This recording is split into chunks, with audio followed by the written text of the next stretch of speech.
Olá, pessoal. Eu sou a professora Joelma e vamos dar início à nossa aula de Geografia, fazendo a correção da atividade da semana passada, onde falamos sobre a formação dos Estados Unidos, sua geoeconomia e sua geopolítica. Esse assunto você poderá encontrar nas páginas 160 até a 182 do livro didático. E na primeira questão,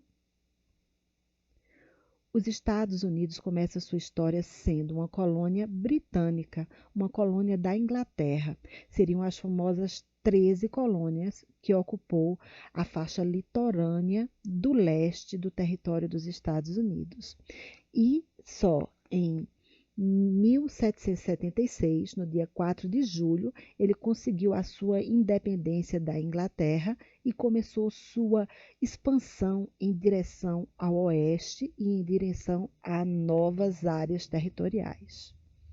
Segundo, a expansão territorial americana em direção ao oeste teve como consequência. Ela foi muito cruel, essa expansão territorial, porque ela teve uma intensa destruição da fauna, da flora e, o mais cruel de tudo, um verdadeiro genocídio dos indígenas. E a resposta do segundo vai estar na letra A. A expansão territorial dos Estados Unidos, ele teve como característica essa expansão territorial em direção ao oeste. Ela teve várias fases e vários acordos para poder ocupar essa área. Porque essa área era ocupada por outros povos, por indígenas, era ocupado por franceses, era ocupado por espanhóis. Então, para conquistar esses territórios e essas terras, houve compras de terra, houve acordos, tratados e cessões de terra, houve até mesmo guerra com o México. E vai responder a terceira questão, a letra C. Compra de terra, tratados com a Inglaterra e guerras com o México. O quarto, o expansionismo dos Estados Unidos em direção ao oeste foi fundamentado em uma doutrina que dizia que o povo americano foi predestinado por Deus a ocupar e desenvolver o território. Qual o nome dessa doutrina? Essa doutrina era chamada de Destino Manifesto.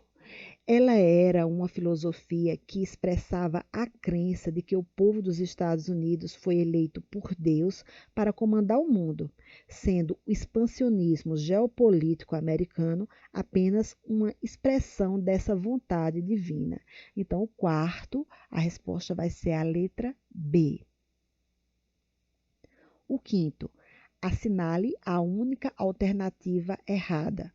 O território dos Estados Unidos também foi colonizado por países europeus. Porém, a sua industrialização, especialmente no nordeste dos Estados Unidos, ela é bem antiga. Isso se deve, são vários os fatores a que se deve essa industrialização antiga do nordeste dos Estados Unidos. O primeiro fato é ele ter sido uma colônia de povoamento, uma vez que ele estava na mesma faixa climática da Europa, quase na frente da Europa, e eles produziam basicamente os mesmos produtos. Além disso, muitas das pessoas que vieram para os Estados Unidos eram pessoas que estavam fugindo de perseguições políticas, religiosas e da falta de terra na Europa e que queriam vir morar nos Estados Unidos para fixarem suas residências, tá? Então, a única alternativa que vai estar errada é a letra B, ao fato de ser uma colônia de exploração. O sexto, as guerras mundiais foram, de certa forma, importantes para o crescimento econômico dos Estados Unidos. A gente deve observar que os combates dessa Primeira e Segunda Guerra Mundial, elas aconteceram quase que totalmente em território europeu. E isso deixou a Europa devastada. Enquanto isso, os Estados Unidos lucrava com a venda de armas, com a venda de alimentos e produtos industrializados. Além disso, ela concedeu empréstimos em dinheiro para a reestruturação da Europa no final da guerra. Esse período de grande prosperidade americana, ele ficou conhecido como o estilo de vida americano. E esse estilo de vida americano, ele era caracterizado por uma grande produção de sua indústria, de sua agropecuária, por uma grande quantidade de dinheiro e por um grande consumo. Para fazer parte da sociedade e da forma de vida americana, era necessário ostentar uma vida próspera, usar produtos com determinadas marcas que iam deixar você em evidência. Então, a resposta do sexto vai estar na letra A. O sétimo, nessa fase, tá, de grande prosperidade, foi criado o Fordismo. O Fordismo, implantado pelo empresário Henry Ford na produção de automóveis no início do século XX, tem como principal característica exceto. As principais características do Fordismo era justamente o aumento da produtividade dos operários através de uma especialização, dele fazer apenas determinado tipo de serviço, o que aumentasse a sua produtividade, criando uma linha de montagem. Essa linha de montagem era uma forma de maximizar a produção em um menor tempo possível.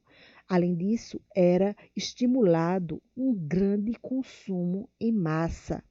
E havia também um grande volume de estoque para poder não deixar desabastecidos os mercados.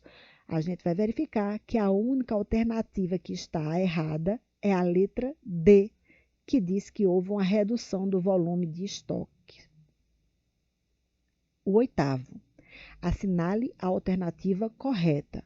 Com a reestruturação da Europa após a Primeira Guerra Mundial, que então deixou de comprar a superprodução fordista dos Estados Unidos, veio a crise de 1929, que seria a crise da Bolsa de Nova York, que causou o fechamento de diversas indústrias, desemprego, pobreza, depressão econômica. Os Estados Unidos superou essa crise.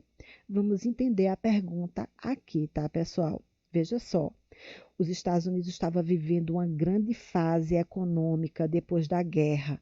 Ele estava vendendo muito, suas indústrias estavam com uma superprodução. Só que o tempo foi passando, a Europa foi se reestruturando da guerra, foi começando a sua produção industrial novamente e diminuiu as compras dos produtos feitos nos Estados Unidos. Como não houve uma diminuição na produção dos Estados Unidos, lógico, eles ficaram com o estoque encalhado e houve uma grande crise econômica, desemprego, pobreza. Como foi que ele conseguiu sair dessa crise de 1929? Bom, o governo ele implantou o New Deal. O que seria isso? Era uma ampliação da intervenção dos estados no planejamento econômico. Seria uma forma do Estado garantir a recuperação da economia com medidas econômicas e sociais. E dessa forma, a resposta do oitavo vai ser a letra D, onde todas as alternativas elas estão corretas. O nono. Os Estados Unidos destaca-se como uma grande potência mundial após a Segunda Guerra Mundial devido. Mais uma vez, durante a Segunda Guerra Mundial, os Estados Unidos teve um grande lucro com a produção e com a venda de armas durante a guerra. Houve também no final da guerra o surgimento da ameaça soviética e do socialismo. Isso fez com que houvesse vários acordos e planos econômicos, como é o caso do plano de Bretton Woods, que veio a criar, por exemplo, o FMI e o Banco Mundial, que seriam instituições financeiras voltadas para o financiamento dos países que foram destruídos pela guerra, para sua reestruturação. O outro plano seria o Plano Marshall. Esse Plano Marshall, ele visava emprestar dinheiro para os países europeus destruídos pela guerra, para sua reestruturação, de forma que ele se aliasse aos Estados Unidos, impedindo assim o avanço da ameaça soviética e do socialismo. Então, mais uma vez, todas as alternativas estão corretas e a resposta do nono vai ser a letra E. O 10º, a criação do FMI, Fundo Monetário Internacional, e a do BIRD, Banco Interamericano de Desenvolvimento para a Reconstrução e Desenvolvimento, está vinculada diretamente à Conferência de Bretton Woods, que aconteceu nos Estados Unidos em 1944, e à formação do Banco Mundial, e a resposta do 10º vai ser a letra C. E o 11º, a Guerra Fria teve seu ponto de partida no ano de 1947, quando os americanos decidiram a partir para a ofensiva contra os soviéticos, em uma política que ficou conhecida como contenção. A primeira grande medida foi o início de pesados investimentos norte-americanos na corrida armamentista, e a segunda foi a implementação de um programa de auxílio econômico para a reconstrução nacional dos países europeus devastados pela Segunda Guerra Mundial. Esse plano de reconstrução dos países europeus é justamente o Plano Marshall, e a resposta do 11º vai ser a letra E. Com isso, encerramos a nossa correção. Até o nosso próximo